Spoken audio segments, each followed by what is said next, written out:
Well, welcome back to another episode of the Faith Informing Podcast. Today, I'm excited to welcome Hadden Turner, a young agrarian and nature writer from the south of England. Hadden writes in the tradition of Wendell Berry and other deep thinkers on agricultural, rural life, ecology, and sustainability, all framed through the lens of Reformed Christianity. Together, we'll explore today the deep connections between place, faith, and community, and how these shape our understanding of stewardship and the world around us. Now, as I was preparing for this episode, I couldn't help but think of a few different people. One was Gerard Manley Hopkins. The second was Eugene Peterson. And I came across this new person named Andy Squires, who's a singer and songwriter, and then you, Hadden Turner, all have one thing in common. You all love the Kingfisher. So to get us started, I want to just read this line from Andy Squires. He's a singer-songwriter from North Carolina, and he put this song out a few years ago. It's a beautiful song, highly recommend it. It's called The Kingfisher, and the lines go like this. It says, "We go out walking in the water where the silver swims, cicadas singing like somebody washed away their sins. I see a kingfisher ascending to his rightful throne, the meek inheriting a city they can call their own." I came across that and just fell in love with that song, and already love Eugene Peterson and Gerard Manley Hopkins, and the sense of the fascination with the Kingfisher and the so many connections that these authors make to Christ, our King. And so, Hadden, to start off our conversation, could you just share a little bit about your love for the Kingfisher? I know you wrote about it in your Plow article, and I would just like hear a little bit more about it. Yeah, thanks, Travis. And that is what a beautiful song. I love that line. Cicadas sing like their sins have been washed away. That is Yeah. absolutely fantastic. I have not heard of Andy Squires, so I will go and listen to some of his stuff. Yeah, Kingfisher. Well, it started when I was a tiny little boy, and I was given a bird guide by my great grandmother for Christmas one year. And on the front of that bird guide, which I still have, was a kingfisher. And I just thought, wow, what an amazing, fantastic bird. And some of my earliest memories were going around the rivers near Chelmsford, where I live in the south of England, with my parents, desperately trying to find this beautiful but elusive bird. And for quite a long time, didn't see one. And I would get like phone calls from my gran saying, "Oh, I've just seen a kingfisher in town. Come and have a look." And when I arrived there, it wouldn't be there. And I was getting ever increasingly frustrated. And then I finally saw one when I was in a canoe in Norfolk, which is to the north of where we live. And a blue flash just flew past, and I knew that's a kingfisher. Didn't see it well. Blue flash was enough for me. Since then, I've seen many kingfishers I've found where they live in Chelmsford, and I've enjoyed them immensely. Every time I see one, it's such a special encounter because they are just incredibly beautiful birds. There's something about the colours and the shape of the body and the behaviour that is I just find it such an incredible species. And I've been fortunate enough to travel a bit, and I've seen other species of kingfisher. I've seen the belted kingfisher in America when I was over in the States last year, and a few others in Africa. But it's always the kingfisher that we get in the UK, which I think is the one that Manley Hopkins and Peterson talk about. The common kingfisher here. It's such a special bird. And I think because it holds those memories of me as a child, desperately trying to find it, that it still holds very special memories for me today. And yeah, it's that kicked off a whole exploration into the bird world, which has broadened down into nature more generally, but birds still hold a special place in my heart. I'm never bored because whenever I go anywhere in the world, I've got new species to see. So yeah, it's the best of hobbies. That's amazing. I really appreciate that story. And when Gerard Manley Hopkins, he says, like, as kingfishers catch fire, dragonflies draw flames. And when I first heard that poem many years ago now, I didn't know what that meant as kingfishers catch fire because I had never seen a kingfisher, and I especially never had seen one in how he was imagining seeing it. Um, so if I understand correctly, it's like this sense of like they come out of the water and it's like you see their all their colors, right? Is that right? Yeah, so the kingfishers that we have here have a real orange breast, and it's really Mm, cool, vivid orange color. Yeah, and when they will emerge from the water with the fish, hopefully in their beak, if they've been successful, you will see that orange. Whereas normally, when a kingfisher flies past, you'll just see the blue flash on the back, mm. electric blue. But as they would erupt from the water, you would see the orange. I've never seen actually a kingfisher dive. It's quite a rare thing to see. Oh, is it? Um, Okay, yeah, interesting. yeah. So normally when you see a kingfisher, you will see them flying. They have quite a Hmm. distinct call. And I would say 9 times out of 10, when I've seen a kingfisher, it's just been them flying, and they fly very, very quickly. You have to have pretty good fieldcraft skills or be in a bird hide to see them up close. And then you've got to be pretty fortunate for actually see them do the dive and try and catch a fish. Yeah, and I've never seen it. I've sort of seen it happen from a distance, a long, long way away, but you wouldn't Yeah. get the same experience, that evocative aesthetic experience of the fire erupting from the the lake or the river, as Hopkins saw. Oh, So, that is fascinating. So this whole time I've been thinking in England this is a normal occurrence, but not so much. So because it's yeah. interesting, Eugene Peterson has a story where he is sitting on his dock in Montana overlooking Flathead Lake, and he watches the kingfishers. And over that lake, he would see them go down time and again for a fish. And he uses that as an illustration for kind of life and for pastoral ministry. He says, when I watch the kingfisher fish, it takes about 35 times before they get a fish. And yet they are so consistent. And he's like, in life and in pastoral ministry, you've got to think like the kingfisher. You may miss 35 times, but if you keep at it, you're going to have some fruit come as a result. And I have always thought that was a great image, but that's fascinating that it's like not as common to see that. And it's actually difficult to see that with the kingfisher in England. Yeah, I mean, so the kingfisher that we have is quite substantially smaller than the belted kingfisher and would Okay. behave be pretty different. Hmm. So I've seen other kingfishers. There's the kingfisher in Africa is, well, one of the kingfishers in Africa is the pied kingfisher, and that will hover above the water and dive. And I've seen that do that many times. And actually, it's pretty successful. It doesn't take 30 or 40 for that one. It gets them most Mm. times. The belted kingfisher will be sort of in between the two, whereas our kingfisher, it will dive from a perch. So it will fly along the river, and they're normally small rivers, and it will find a twig or something, and it will look and it will wait for the fish to come, and then it will dive. Mm. So it's actually quite hard. So first, you've got to find the kingfisher, and they're quite elusive, and they're not obvious, they're not big. And then you've got to wait for it to see the fish and then make a dive. And like you say, most times it will fail, and they'll then fly off to somewhere else and try again. Mm. But it is a rare and special bird. It's a bird that's well known, so most British people will know what a kingfisher is, I think, or they used to at least. And it's still special whenever we see one. But it's not something that we would see every day or regularly. You do have to go and look. You do have to go and search them out, and that's what makes them special. If we saw them Yeah. every day, sort of familiarity breeds contempt. They wouldn't be as special as they are to us now. It's that elusiveness coupled with their extreme beauty that makes them special. And then the icing on the cake is if you see them doing what they're designed to do, which, yeah, is an experience that I'm yet to have. I've been bird watching for what, 25 years. Hmm. Uh, and there's still things for me to discover, which is part of the beauty of the hobby. There's always new encounters to have, always new species to see and behaviors Yeah, to. I think that yeah, the familiarity, kind of with birds, like you become less amazed. Like there's a bird in our neighborhood that's in many many communities. It's just the common black crow.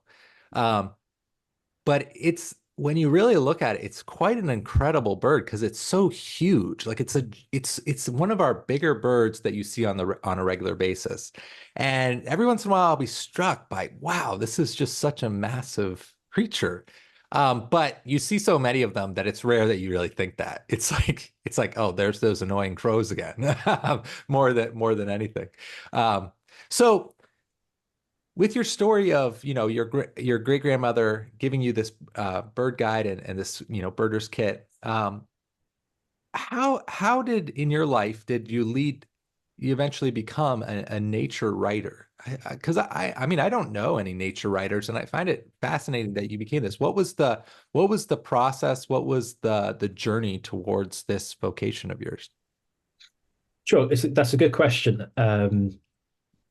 I think firstly, nature writing over here is pretty well established. In Hmm. the UK, we've got probably the best nature writers come from the UK. We've got a tradition going back centuries of Hmm. really nature writers. And interestingly, I sort of mentioned this in the Plough article, is that often they were parsons, so vicars and ministers would Hmm. often be Hmm. some of the best nature writers. Um, so it's quite a long journey, and I'm quite surprised I ended up here. I think if you ask my English teachers in school, they'd be surprised because I wasn't a great writer at all in English. I was probably quite frustrating actually because it took me till my mid-teens for me to master punctuation and capital letters. I Hmm. really was I was not a good English student, although I was a very good poet, and I think that has resonance for where I've ended up. Hmm. Poetry that clicked, whereas other forms of English didn't. But at school, I was much more into my hard sciences, and I was very, very good at science. I was the top achiever in the school in Hmm. sciences, um, and that's where I thought I would end up. Looking back, I realized the reason why I was very good at science was I had a very good memory and I could memorize textbooks Hmm. uh, and memorize the answers.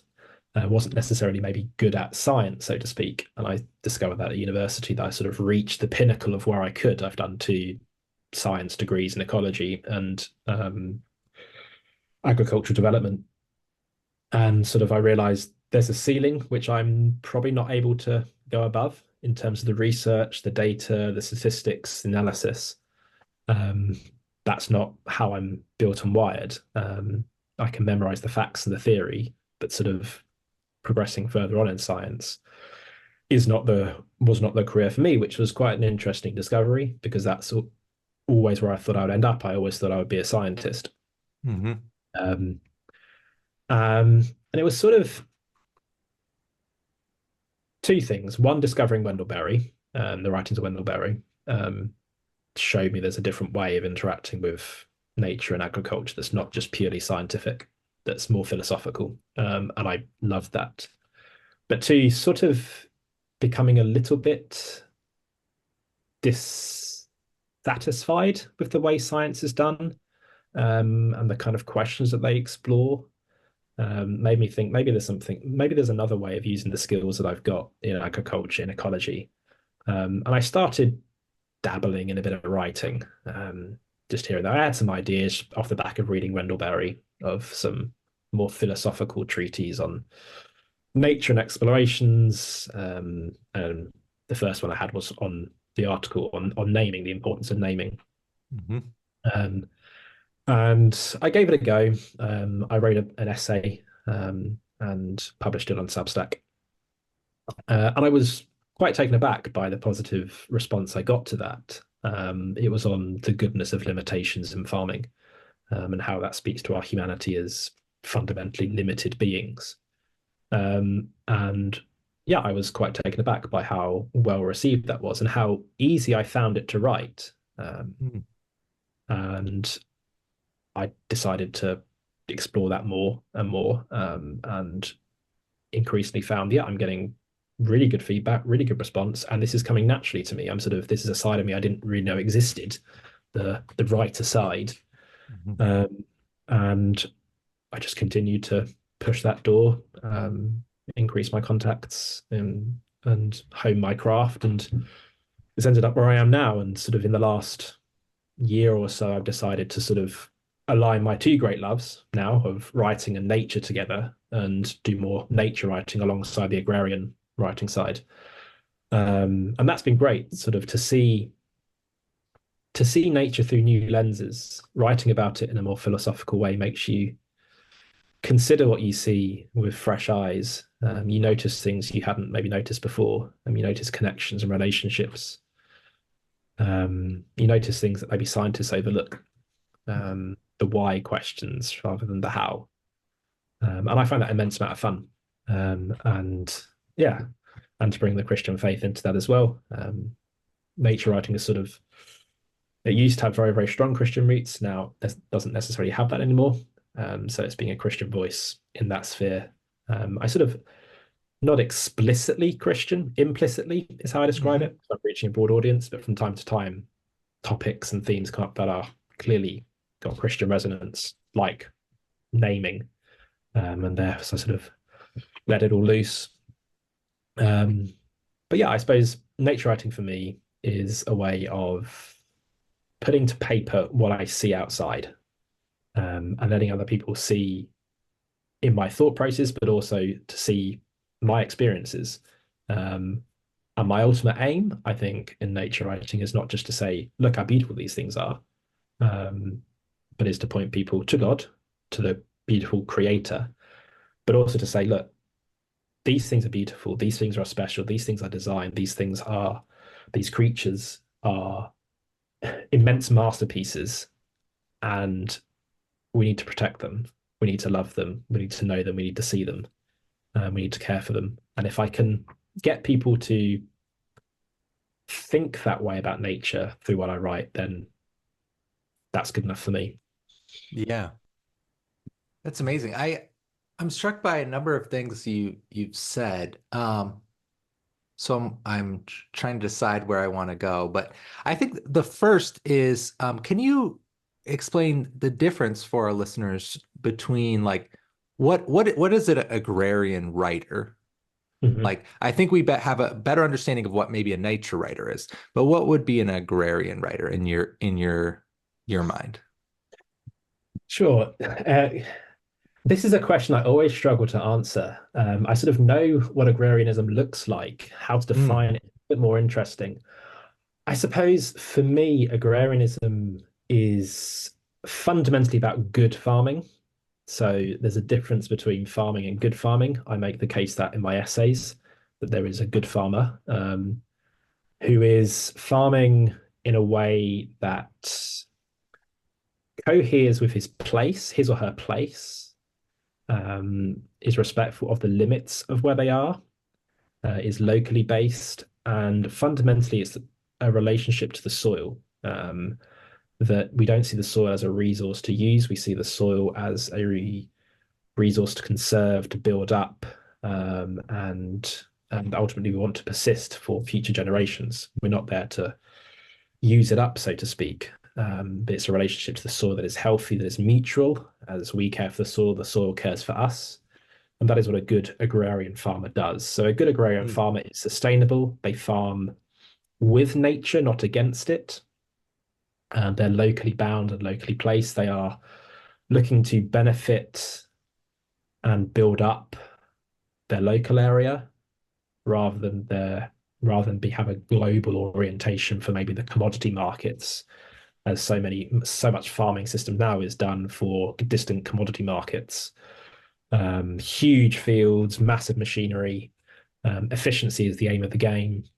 Whereas the agrarian looks at it more philosophically, looks at it more sustainably, holistically, and has that distinct local orientation, hmm which we have lost in our farming systems generally.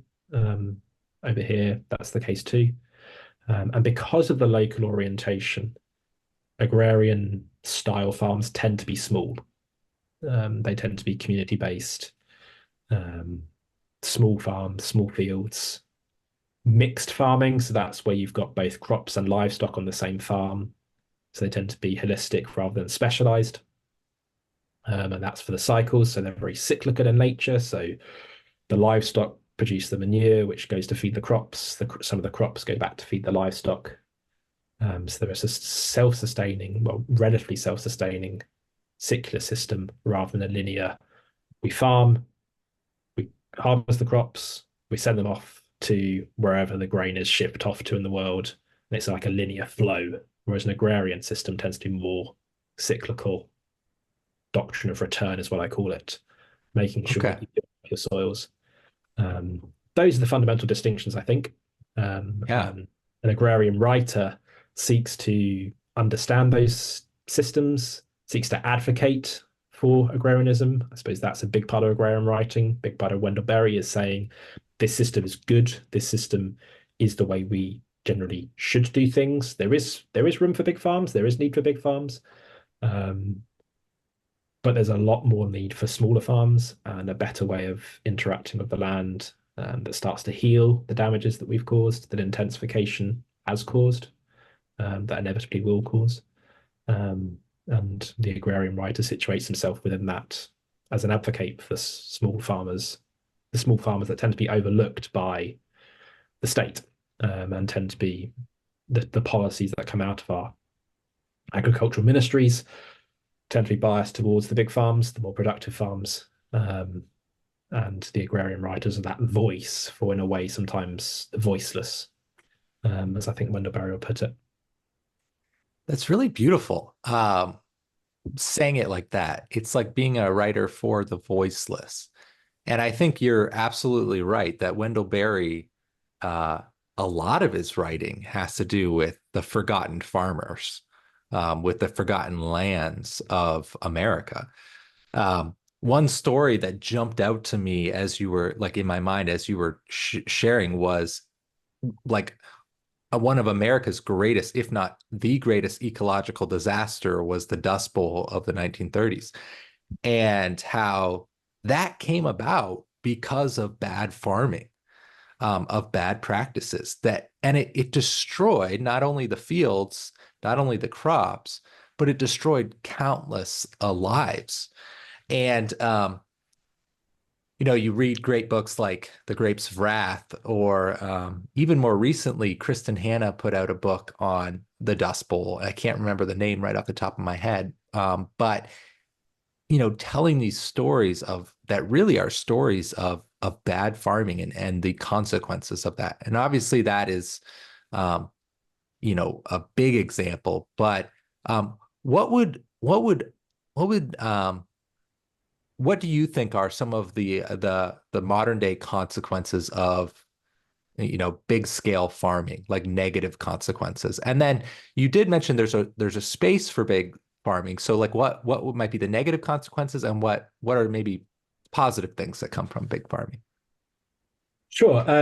So a lot of it does tend to be with soils, and we still mismanage our soils. We still get mini dust bowl effects. Just last year, I saw on one of the interstate highways in America, there was a mini dust storm, which caused, I think it was a parked car pileup. It may have been last year, maybe the year before. So we still mismanage soils. And over here, I speak mostly into UK context, British contexts. We do mismanage our soils. And we do that through numerous ways. So as machinery gets heavier, it starts to compact the soil, which reduces aeration. It reduces, say, the microorganism content of the soil. But also in say, a heavy rain event like we've just had, or like you've just had in America, lots of our soil just gets washed into rivers. And that's an immensely Mhm. precious resource that is just being wasted. And not only is it wasted, but often that soil is rich in fertilizer, artificial fertilizers, which is good when it's on the soil, although there are problems with it as well. But that's for another discussion. But when it's in the rivers, it's a toxin. It Mhm. causes what's called the process of eutrophication, where the river has too much nutrients, which causes an explosion of algae in the river, which sort of cakes the surface of the water with like duckweed, blocks out the sunlight, so that reduces the oxygen content in the water. And when that algae dies, suddenly you got this massive amount of bacteria decomposing the duckweed, the dead duckweed, which deoxygenates the water, which means you get fish die-offs. Yeah. So what you've got there is an immensely precious resource in the soil. When washed into the rivers, becomes a toxin, which is a gross, um, unfathomable source of waste, that something so precious can become a waste, a toxic waste.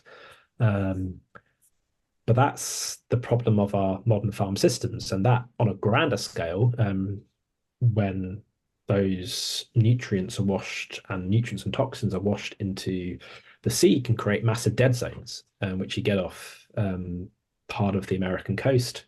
You've got a huge dead zone, which Wendell Berry speaks about. I was just listening to an interview with him today, and he was talking about the hypoxic zone, which is which is the result of poor farming practices that are wasteful, that use fertilizers and pesticides to proportions that are well in excess of their need. So modern farming does tend to be quite wasteful, because either for efficiency's sake or because it is cost effective. Um, and those are problems that we see over here. Um, and I think those are some of the greatest modern day issues: the wastefulness, Mm-hmm. the inappropriate soil practices. But you've got others such as the removal of what we call semi-natural habitats. So in the UK, we have like hedgerows and arable field margins, which are strips on the side of the fields which are left for nature, where nature can exist. And in the 70s, we had agricultural policies which grubbed up all those hedges.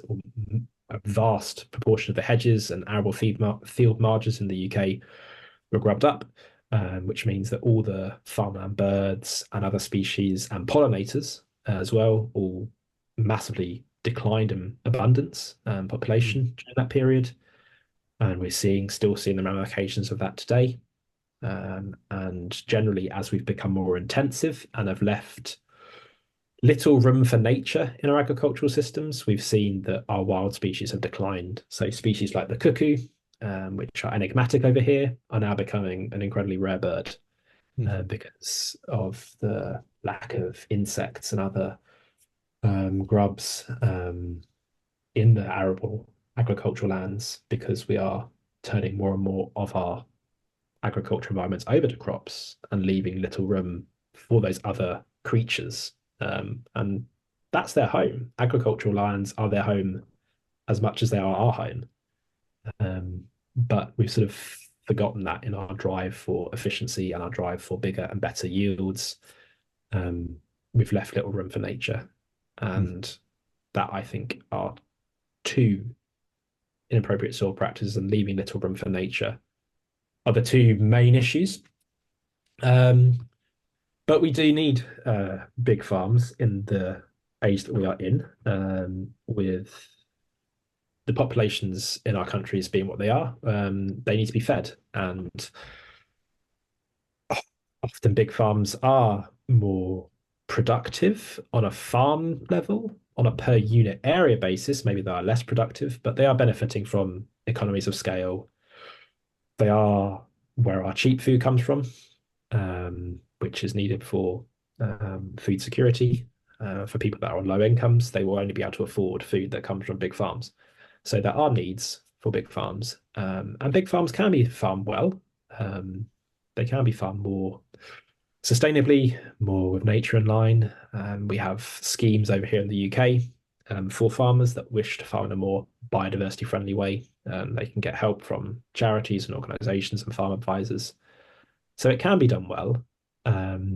It just tends that so easily farmers are pushed by the system that we're in, by policies coming from government, but also price pressures from supermarkets, to farm in ways that are just focused on intensification or just focused on efficiency, what Ben Wendell Berry calls just the singular focus on efficiency, will cause all these other problems, because the farm isn't just for efficiency. There's all these other variables, all these other factors that need to be considered and need to be looked after, that tend to be pushed to the side or tend to be degraded by our ever increasing focus on efficiency. But that isn't necessarily the farmer's fault. They're in a system where they're being paid a pittance for their crops. Sometimes they're even making a loss, um, and they need to farm. They need to be more productive just to make ends meet. So they're trapped in a system. And part of the agrarian right is what we try and do is we try and say, here, this is what the system is. This is how ugly it is, how ugly it is for farmers, how ugly it is for us as society, because we are getting food from farms that are not farmed well, and that is going to impact our health, not only in the food that we eat, but also impacting the environments that we live in. Um, and if we are to farm in better ways, we need to address this system, and that means becoming better consumers. So part of the agrarian advocacy is to say we need to be better eaters, Hmm. not just better farmers, but we need to be better eaters. That is something that we can all do, especially those that can afford it. Um, Buying food from farms that are farming sustainably or trying to is a great way of not just helping the farmers, but helping the farm environment as well. Um, and that can be big or small farmers. It doesn't have to be just for small farmers, although I would say small farmers have it easier. And the first essay I wrote was basically on that topic, saying when a farmer farms a small area, he's farming in line with his limitations. He's a limited human being with limited skills, limited energy, limited focus and attention. He can devote that to a small field. A big field, his care and his attention is spread over a vast area, and he can't, or he or she is less able to give the big field the care that it deserves because he's limited. He doesn't have time. He doesn't have money or energy to do that.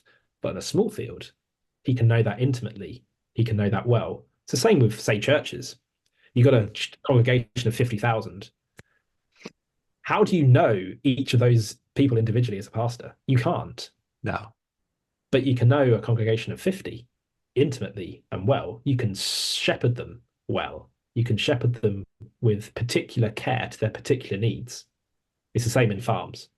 You can farm a small farm in line with its particularities, its particular needs, its particular cares. You can see them on a big field, big farms, thousands of acres. That's impossible Yeah. because of who we are and our humanity. And I think this is such an important topic, like the idea of human limitations. As you've already said, you made the connection with the church, but it really goes for, there's so many areas that we get so frustrated with limitations. Uh, I mean, I'm here in Silicon Valley, and a lot of the industry here is trying to surpass human limitations. Like right now, obviously, the big thing in the water here is AI. And AI pretty much advertises at, like, if you saw the new Apple Intelligence ads, it's basically saying, hey, look, you're limited on how many emails you can read. So let Apple Intelligence summarize it for you. Then you don't have to read the whole thing, and you can, you expand your limits. And I do think as Christians, there's a sense where we should be paying attention every time someone is trying to sell limitlessness to us. Like that should be a cue for us that something might be off here. Something might be uh, trying to make me into a god rather than accept my humanity. Um, and I'm not saying all of these inventions are wrong or bad. I'm sure many of them will do much good in the world, but it just I think you're really onto something. This, like, how do we learn to live within our limits?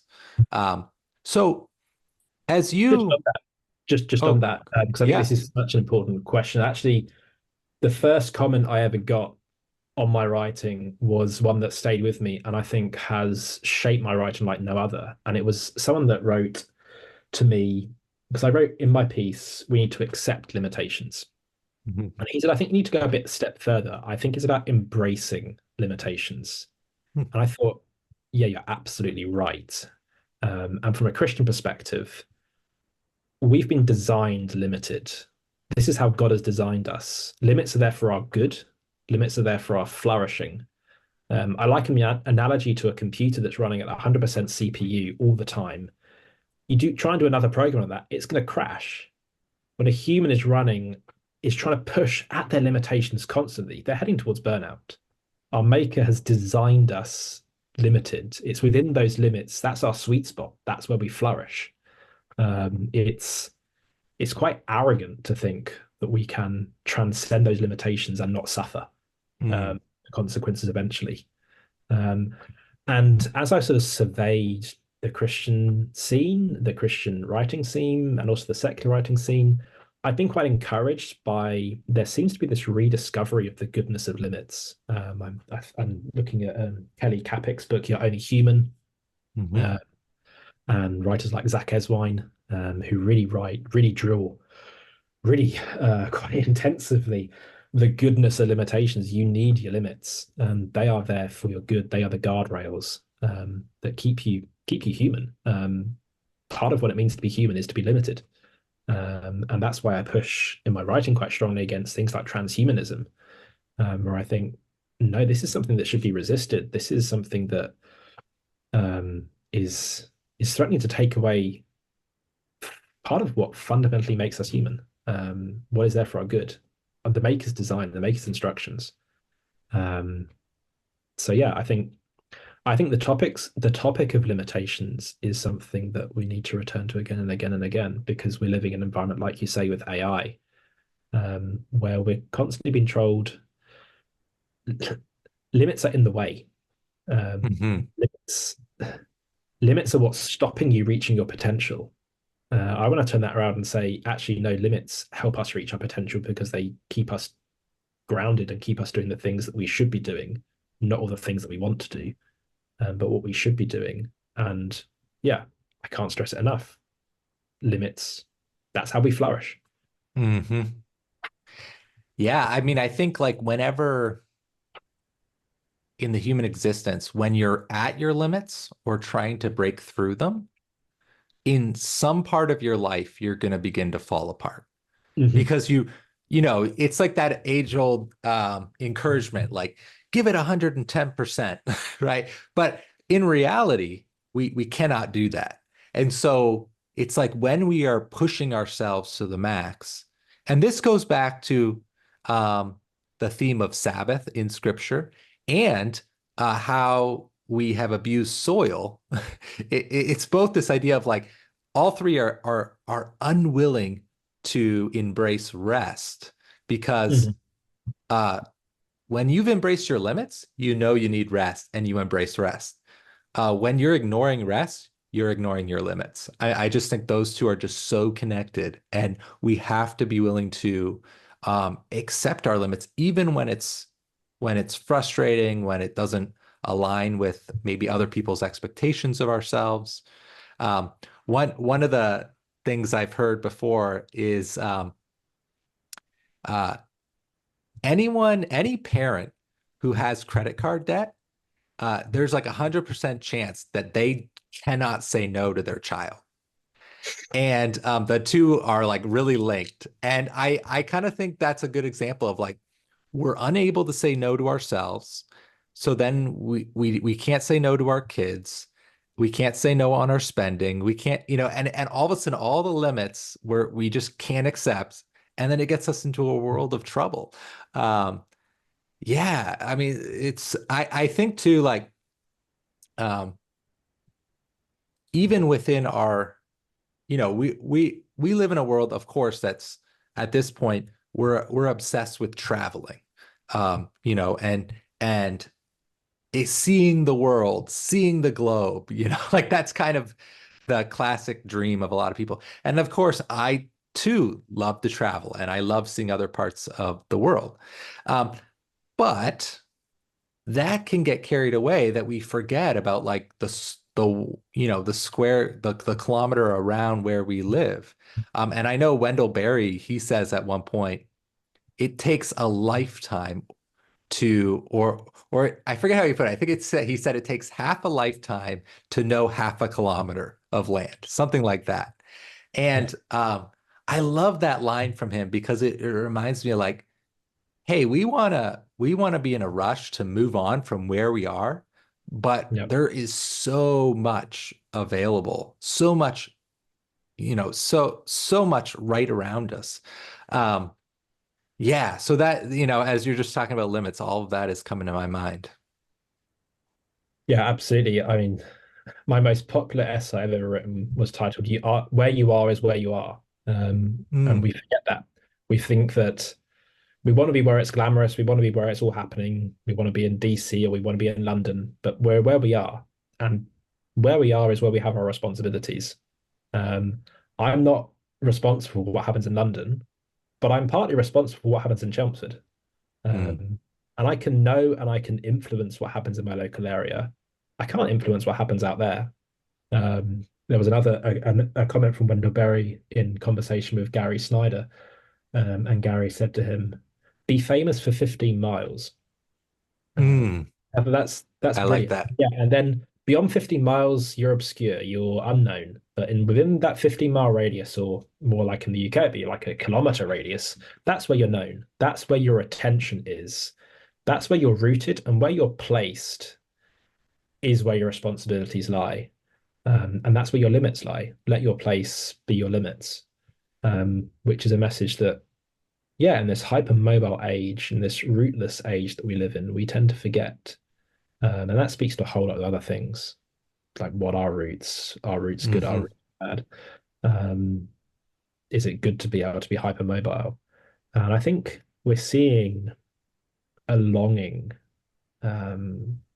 with the young people as well to have a place, to have a rooted place, a place where you're known, you're loved, you're seen, um, a place that matches who you are as a human, as a limited human. And agrarians speak into that with our emphasis on the importance of local places, the local places that tend to be neglected, the places that will never reach the main news unless a tragedy happens there. Mm. Um, these places won't be on the politician's radar unless you get a disaster. But they're immensely important.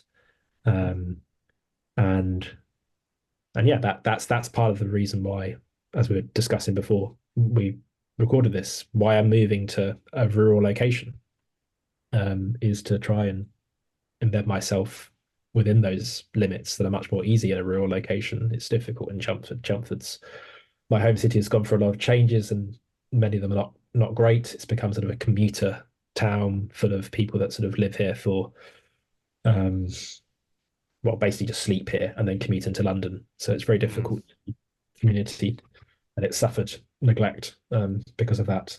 Um, but yeah, place and limits is such an important topic, and it's one that I continuously explore through my writings, and Wendell Berry has been writing about it for 60 odd years. Yeah. And I think we're I finally starting to see the wisdom in it as a society. I think originally it was dismissed, and I Mhm. think we're seeing no, there is a fundamental wisdom in rootedness, in knowing your place intimately, and there's joy to be found there. And like you say, there is so much to explore and know just within your own neighborhood. Mhm. Um, think of all the different lives and all the different stories that are there. That's lifetimes worth of study. Mhm. Um, and So I see we're kind of coming up on our time. So I was wondering if how can birding, I want to bring it back to birding. Um, how can birding be a practice that helps us be where we are?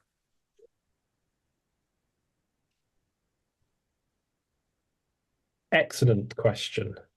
Um, Firstly, what immediately jumps out to me is the birds in your local area will be specific to your local area. So whether you live, so take the example of the UK. I live in the south of the UK. The birds in the south of the UK are different to the birds in the north. So that gives me opportunities to know what's unique to my place. And then I can explore the questions, well, why are those birds found here and not there? Maybe it's different tree species are present here, maybe it's different climates. So birds are like an indicator for what's special. about the ecology of your place, what's special about the climate of your place, what makes your place unique. Um, so yeah, they're that indicator for the uniqueness of your place.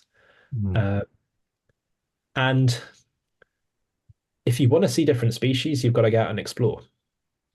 You've got to get out into the highways and the byways of your neighborhood, the hedgerows, the lakes, the ponds, etc., to see all the different species and habitats and communities. So they orientate you to discover your local area. And over time, you'll eventually start to learn where certain species live, like the kingfisher. I know now which river to go into in Chelmsford if I want to go and see a kingfisher.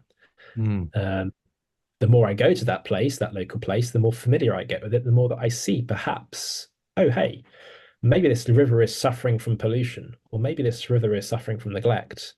And then you can start to think, well, how am I a part of that, or how can I start to help to resolve that problem, that issue? Um, Ultimately, I have an interest in there still being kingfishers on that river. If I still want there to be kingfishers on that river's got to be unpolluted, or the fish are going to die.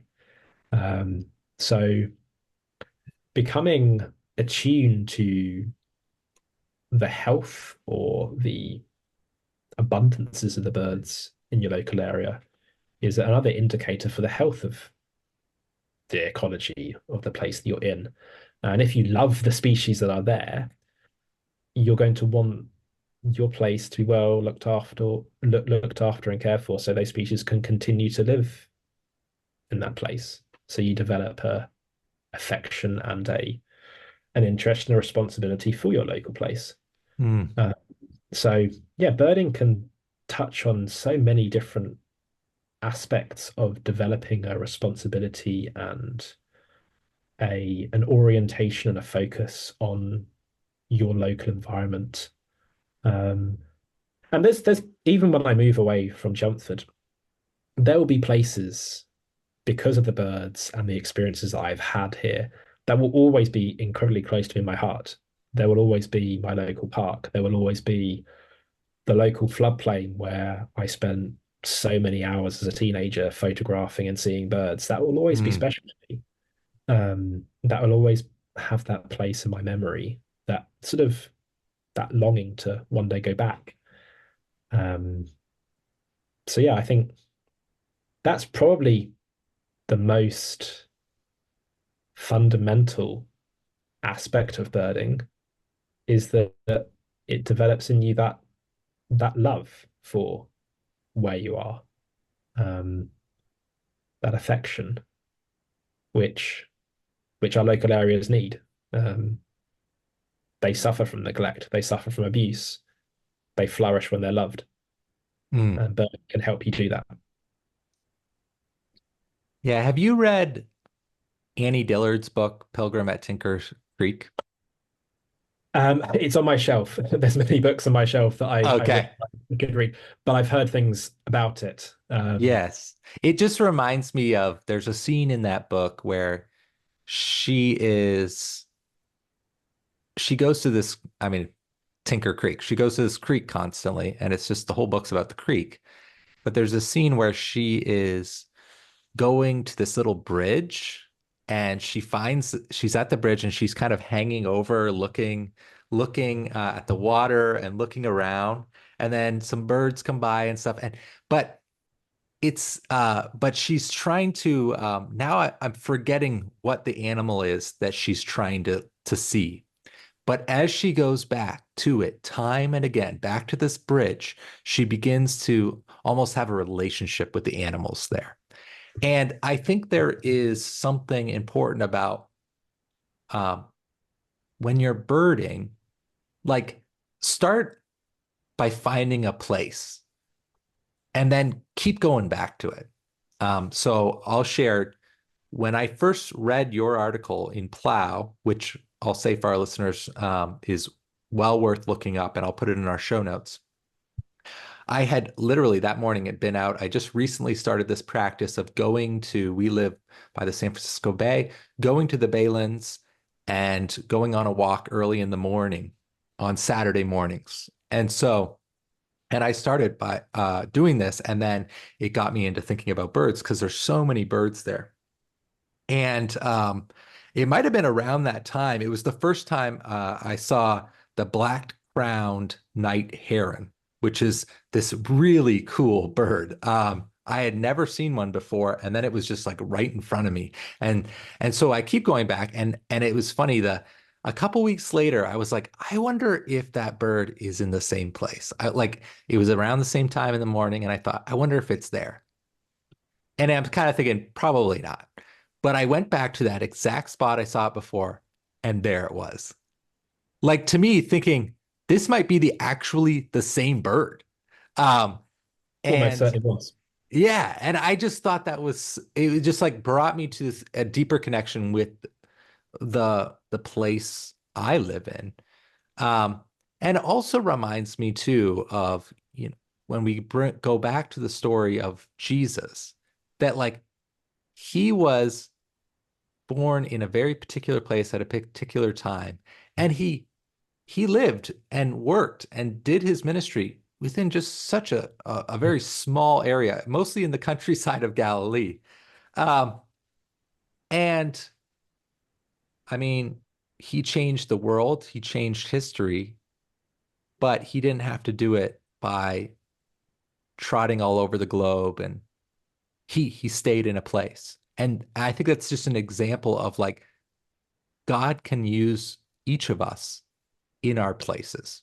And our limits might frustrate us, but in the end, that's exactly how God designed us. So thank you, Hadden, for being on the podcast today. I really enjoyed our conversation, and hope maybe in the future I can talk to you again, because I really think there's a lot to learn from your work.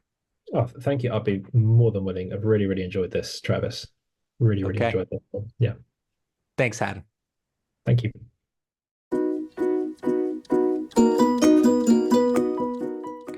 Thank you for joining us for another episode of the Faith Informing Podcast. I hope you enjoyed Hadden Turner and how he helped us reflect on the beauty of human limits, the beauty of agrarianism, and the love of the place God has put you in. God has you where you are for a reason. Be sure to explore it, to enjoy it, and to know the creatures, both humans and animals and birds, all around you. If you enjoyed this conversation, be sure to like and subscribe and stay tuned for more episodes where we dive deep into faith and all kinds of other topics. And as promised, I want to conclude our time with a liturgy for bird watching. This liturgy was written by Chris Slayton and Doug McKelvey and comes from the third volume of Every Moment Holy. A liturgy for bird watching. Our Father, King of land, sea, and sky, whose vision encompasses galaxies, but whose compassions extend even to the common sparrow. You bid me to consider your birds and flowers, rather than to worry about what I will eat or wear. You hide food and drink for the jay, and bless him with a mind to find them. You clothe even the smallest hummingbird with extravagant iridescence. You are ever mindful of the ostrich's eggs, even when her attention is elsewhere. Yet the loud voices of my own needs and desires so often deafen my ability to perceive your gracious provision and tender care for me. So quiet me, O Christ.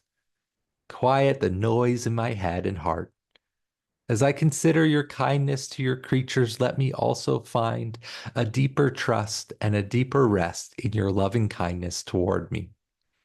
Let me even now make space to still my thoughts and meditate more intentionally upon your works, both great and small. As I ponder the myriad forms, the varied habits, and the peculiar beauties of the birds you created, O Lord, shepherd my thoughts and awaken my perceptions for all I have disregarded as a scenery. Open my eyes to your glory displayed in the particularities and varieties. Open my ears to your joys, expressed in their calls and songs. Open my heart to your concern for their common cries and daily dramas. More than merely looking, may I actually see. More than merely hearing, may I truly perceive. Teach me to trust more deeply your infinite provision and intimate attention, that I might partake of your unself-consciousness, delight in all you have created. Let me join you in the joy of noting the great diversity of crests, wingspans, beak lengths, nests, habits, colors, patterns, rituals, and voices that I observe. Lead me to cast off the veil of familiarity, that I might detect notable nuances in what at first seems so similar, beholding your glory in numberless distinct lives beyond my own. O Christ, use this practice of bird watching to refine my vision, to more fully see as you see, to look hard for the unseen and unpraised, as you so perfectly modeled for us when you admired the widow's secret sacrifice in the temple, or stooped to the cries of suffering outcasts along the road, or looked up in love at the desperate tax thief perched in a tree. For I know my own blindness extends well beyond the birds of my yard. Let this practice incline my heart to better see as you see, O Lord, my neighbors, my family in Christ, even my enemies. Let this avocation of birdwatching become for me a training ground, tutoring my thoughts, my heart, my habits to more intently see your love expressed in all the details of your creation, your world, your people. As I am daily moved by that wild choir of praise inadvertently raised by the bustle of these little beings, so let my own daily living and interacting with others also bring you much glory. Amen.